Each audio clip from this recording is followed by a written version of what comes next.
Americans for Prosperity is committed to breaking barriers across the country, and Americans for Prosperity is growing across North Dakota. By calling on lawmakers to reduce taxes, spend less, improve health care, and provide second chances, we can empower all North Dakotans to rise. We're fighting for you. Join us today so we can make North Dakota the best state to live, work, and raise a family. Americans for Prosperity paid for this ad.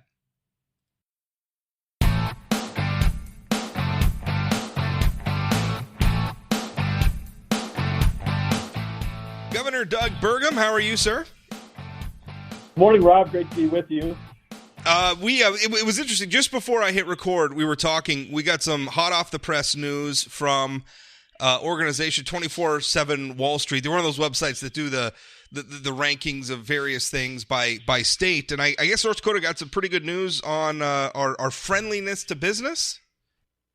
Well, came out. These polls are always fun because we're competing with each of the other 49 states for capital and talent every day. But North Dakota ranked number 1 in the Midwest, best state for business, number 5 nationally. So kudos to all the entrepreneurs, innovators, business leaders, team members across the state that are making North Dakota the best state for business. What do you think it is about North Dakota that puts us at number 1 on the list?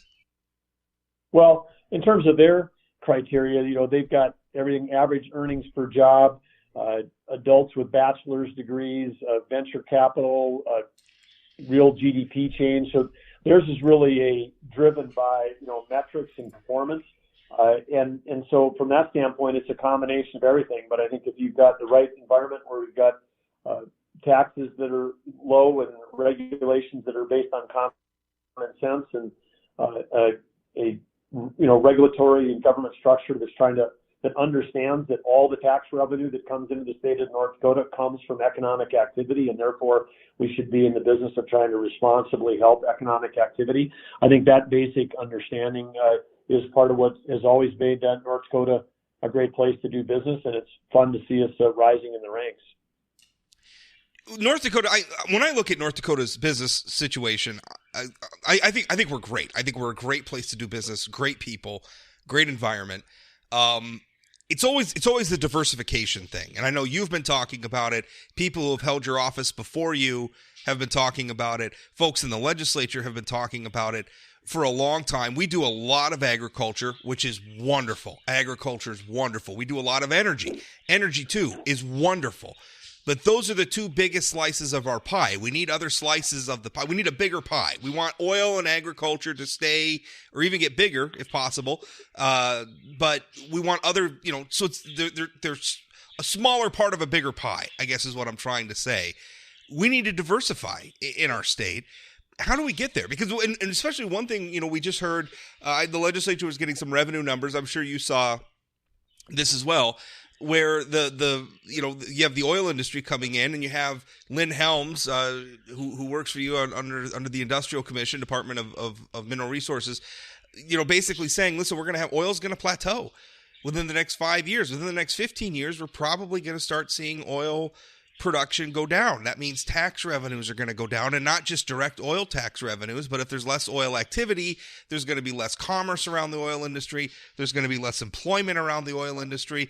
All of those things are going to impact, not just North Dakota's economic health, but our tax revenues as well. How do we prepare for that? To me, it's diversification, but it seems like a puzzle nobody really has a good answer for. Well, I think you're right, Rob. It is diversification, and the most obvious way for us to diversify is to not be dependent on commodity prices we can't control, because that's what's really thrown our states into the boom and bust cycle going back since statehood.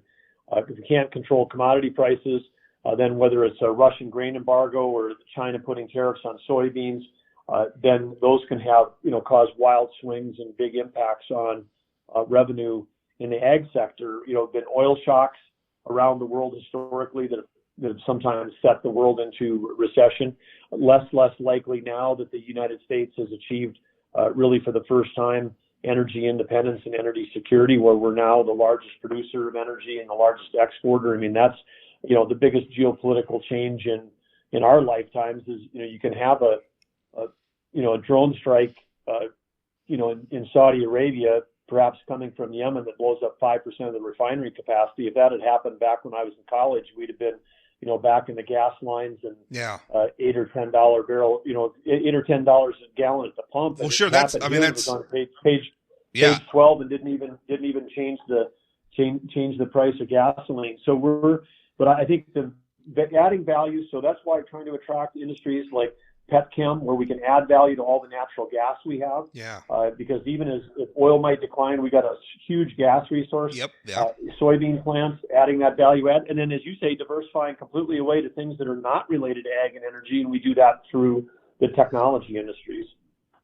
One thing, speaking of energy, one thing we got some. I want to call it chilling. I mean, those of us who live in central North Dakota, it's a little scary. Great River Energy saying that they have. They're struggling. They have some financial woes, and some of that is competition with other energy resources like gas, for instance, is a big one. Wind energy is another one, and they're searching for a way forward. That's a lot of jobs in central North Dakota. I mean, you're talking about the Great River Energy Plant.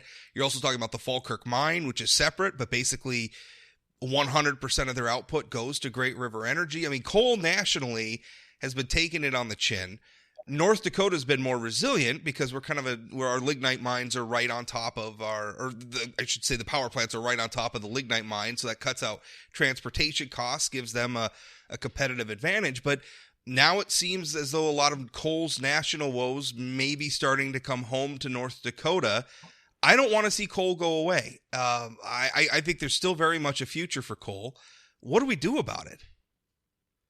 Well, you're certainly right, Rob. I mean, those counties in coal country in North Dakota have been some of the most stable, some of the highest GDP counties, and from an employment and economic development standpoint for decades and decades.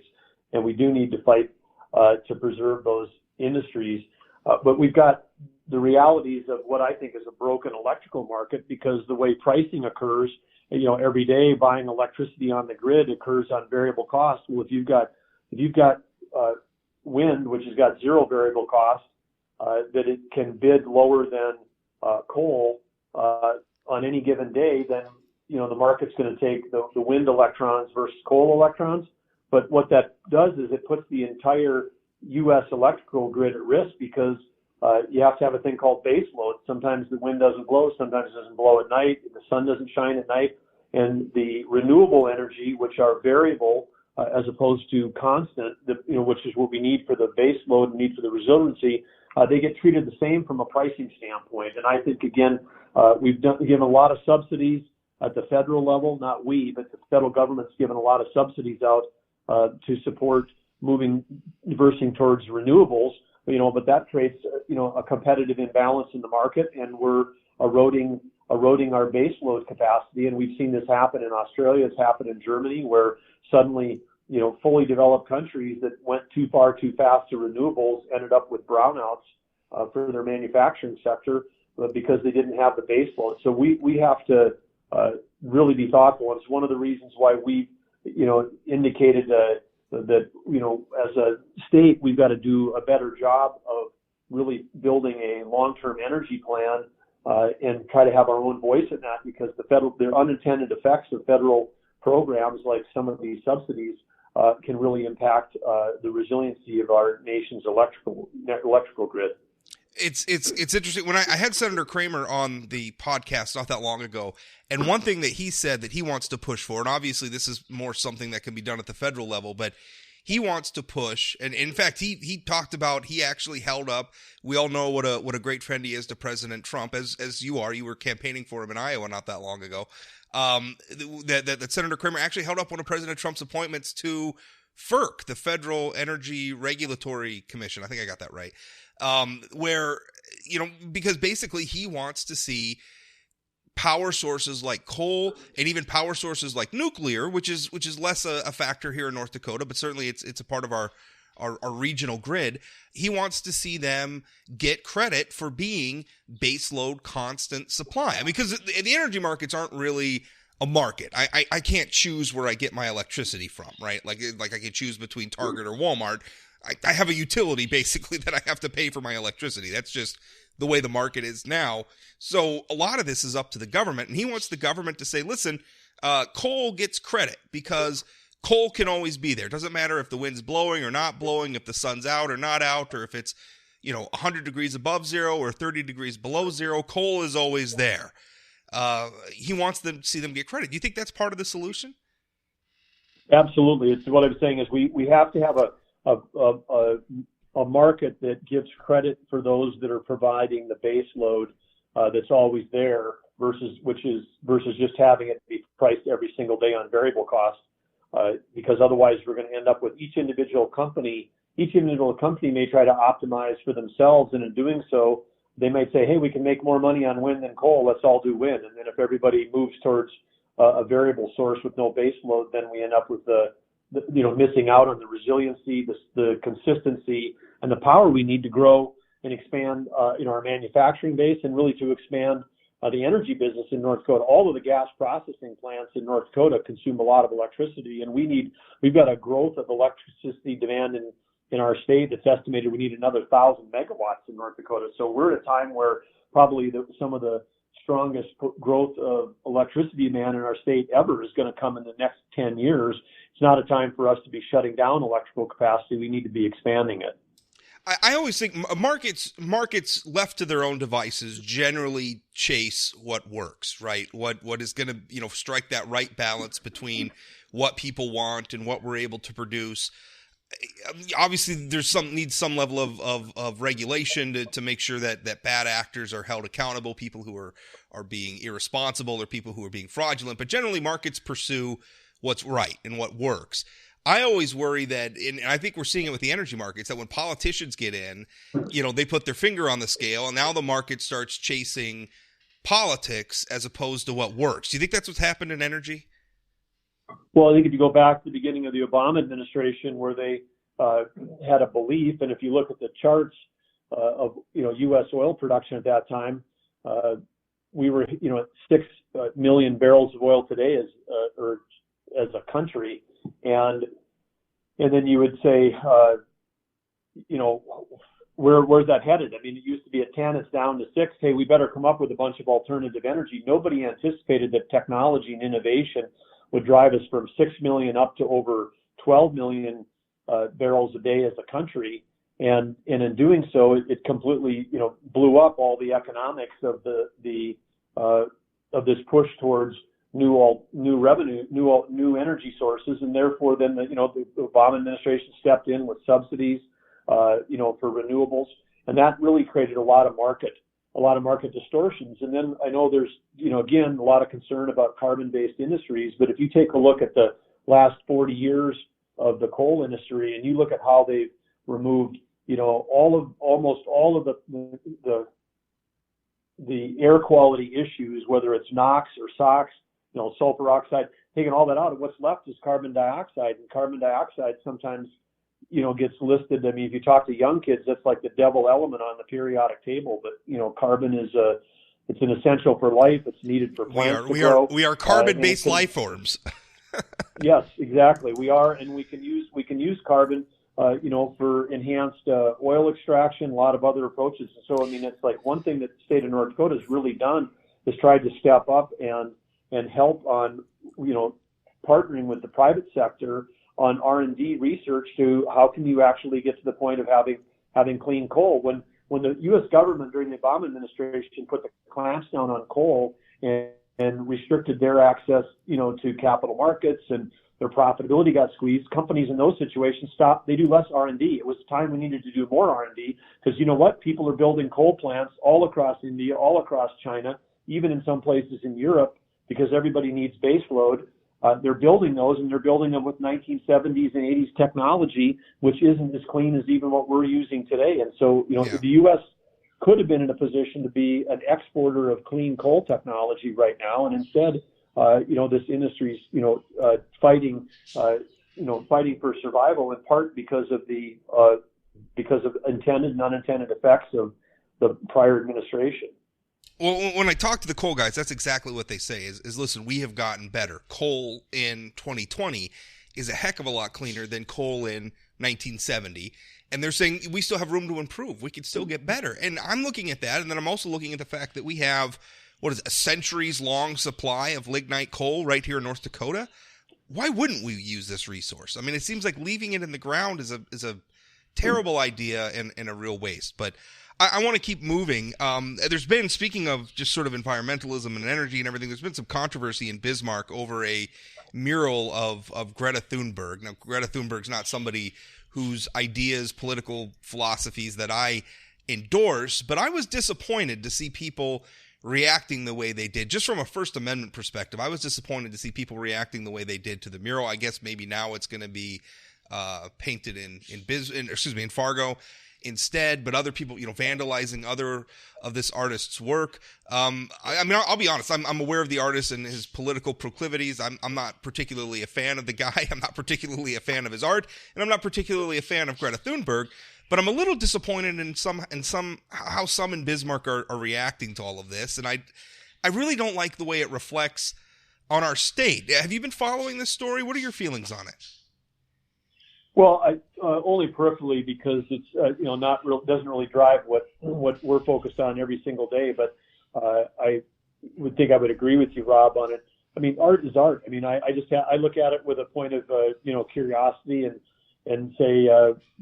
Yeah, it's art, and people can react to art in different directions, but art is free speech, and you don't have to like art, you don't have to agree with art, but we live in a country where we respect free speech, and certainly, some of the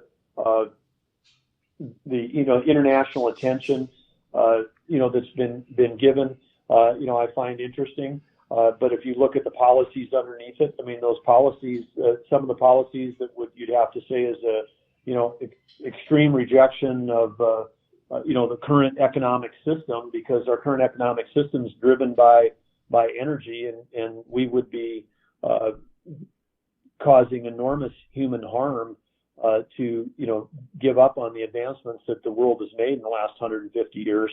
And so I think there's a path forward where we evolve and respond and mature, and like I said, we were talking about with some of these issues, there's a way through a carbon-free future that doesn't involve throwing billions of people back into poverty. I mean, there is a path forward. So it's interesting. It's a curiosity. It's art, but like I said, we're focused on trying to drive stuff forward every day for North Dakota. But again, I'm with you. We have to respect free speech.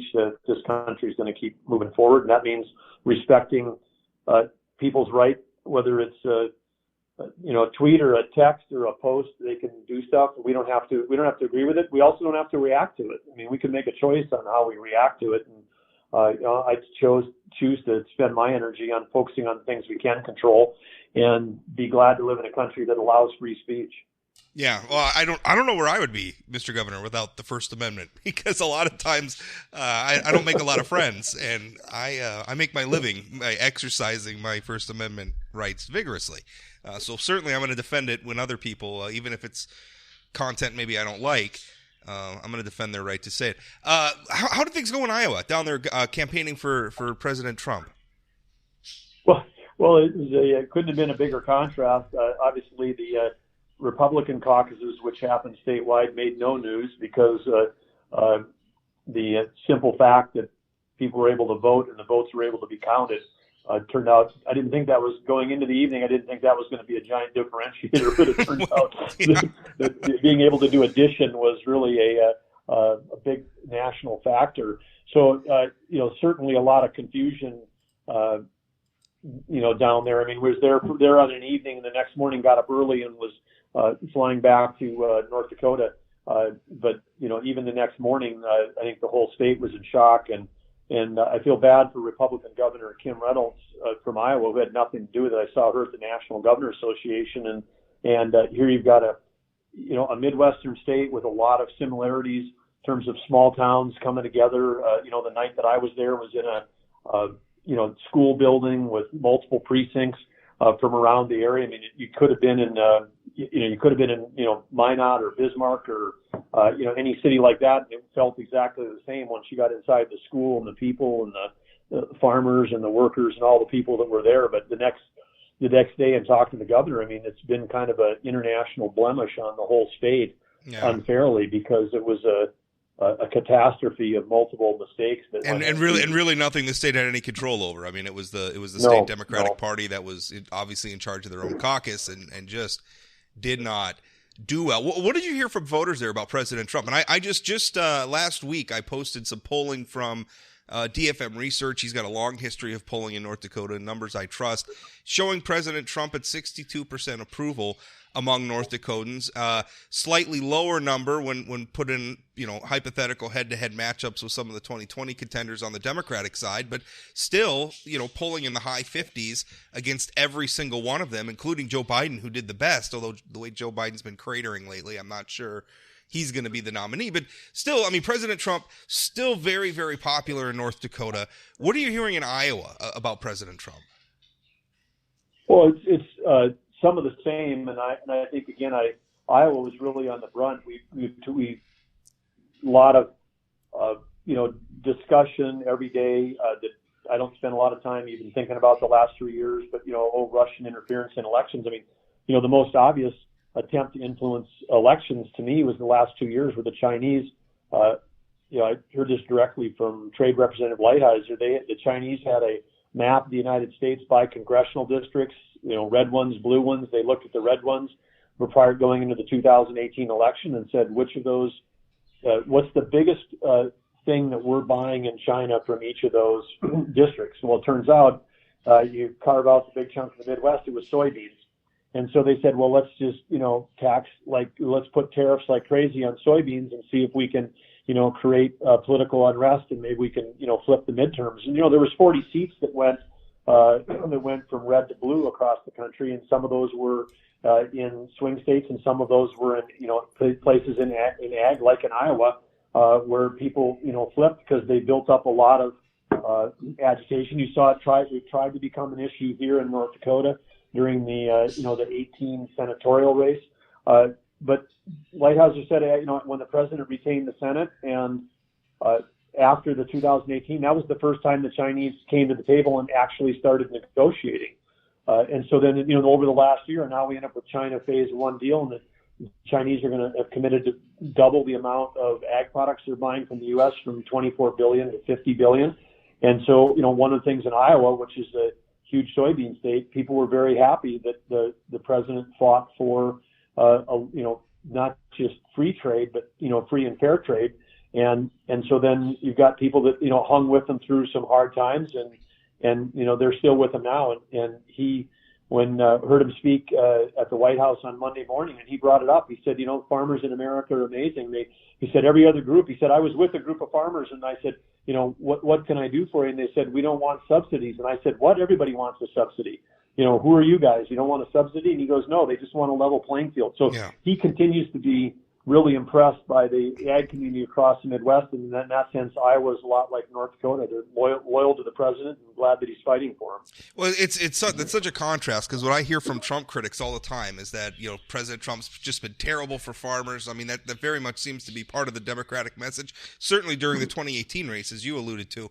And it just, I mean, if farmers are upset, where's that showing up? Because I'm not seeing it yet, but maybe we will. I don't know, but I'm certainly the polling numbers aren't indicating that. And I think the other thing you feel in Iowa is the same thing you feel in North Dakota, and you feel from governors across the country, whether you are, a Democrat or Republican. When the federal government reduces the number of regulations, and under this administration, it's almost been 8-1, eight regulations eliminated for every one passed. And that includes some really big ones. Again, in terms of what's been made, whether it's with the, Environmental Protection Act, the Waters of the USA, Clean Power Plan. I mean, all those things affect every industry and every farmer in North Dakota, every rancher, and moving that federal regulatory burden off of, every individual farm and rancher. I mean, you take a pothole in North Dakota and call it a federally navigable water under the Waters of the USA Act. I mean, that were things that, creating a great burden. And in some ways, the biggest accomplishment of this administration is try to, return power to the states and reduce the power of the federal government. And that's really significant. And if we could get 4 more years of that versus reversing the other way, then that is, it's one of the reasons why the economy is booming, is because people have confidence that we're going to actually be able to get things done in this country. Let's pivot from there. I had earlier this week, I published a podcast with a potential challenger of yours in the 2020 election, because you're up for re-election, Dr. Shelley Lenz. Do you know Dr. Lenz at all? I mean, have you met her, interacted with her at all? I've not had a chance to meet her yet. Yeah, she's an interesting person. She actually, when she came on the podcast, she was saying that she started reading some of my columns and was saying, maybe I'm conservative. And I said, Dr. Lenz, maybe don't lead with that as you're seeking your party's nomination, that Rob Port was making you feel more conservative, because I'm not sure that's going to help you. But she's a very nice person. And frankly, in a lot of ways, her vision for North Dakota, at least her goals, very similar to yours. One thing, though, one area where she contrasts with you a lot is she says that Western North Dakota has in a lot of ways been ignored. That's her contention. She says, just the legislature's so busy paying attention to the eastern side of the state. She wants more attention paid to Western North Dakota, and she wants more attention paid to animal agriculture. When you hear that, what's your response? Well, I think we'll take the first one on Western North Dakota. I think that, criticism could very well have been true, 10 years ago, 20 years ago. When you take a look at what's happened in the West and the billions of dollars of infrastructure that the state of North Dakota has worked with, all the oil-producing counties, which are all in the West, Northwest, cities of, Williston, Watford City, Dickinson, everybody out there, Killdeer, Bowman. I mean, all the things that are going on in the West. What's going on, with MHA, which I would consider them part of the West, the Mandan, Hadassah, Rickrah, 3 affiliated tribes, and the tremendous economic activity that's going there. And so when I hear say that the West is not represented, then I think about Lieutenant Governor Brent Sanford, who grew up in Watford City and former great mayor of Watford City. When I think about Senator Rich Wardner from Dickinson, majority leader, and everything he's fought for with hub cities and all the what they call the buckets in the legislature, which help deliver investments because of oil impacts, the land board, what we've done in the land board in terms of energy impact grants. The coal industry, I consider that in the West. So I would think that you could make an argument that the West is extremely well represented right now. But if there's individual farmers and ranchers that are out there that are feeling like we could do more for animal agriculture, I would just say I agree with them on her second point, because if you take a look at where we are in animal agriculture versus South Dakota versus Iowa, I mean, we're at a state where somehow we would have the ability, we talk about diversification. I mean, moving away from just crops to animal agriculture is a form of diversification, value added, whether that's us having, more feedlots, more, hog production, more dairy production, that's a form of value added. And that's almost all gone away in North Dakota. And there's been a sentiment that has been, I think, confusing, because some of the things that are tools that would be used to, aggregate capital, say for starting a modern competitive dairy farm, aren't available in North Dakota because of the rules we have that prevent farmers from, sourcing capital from outside their own family members. And so it's I'd have to agree with her. I think we can do better on animal agriculture in North Dakota, but to do that, there's got to be some law changes, because we're at a competitive disadvantage to Minnesota, South Dakota, and Iowa in particular.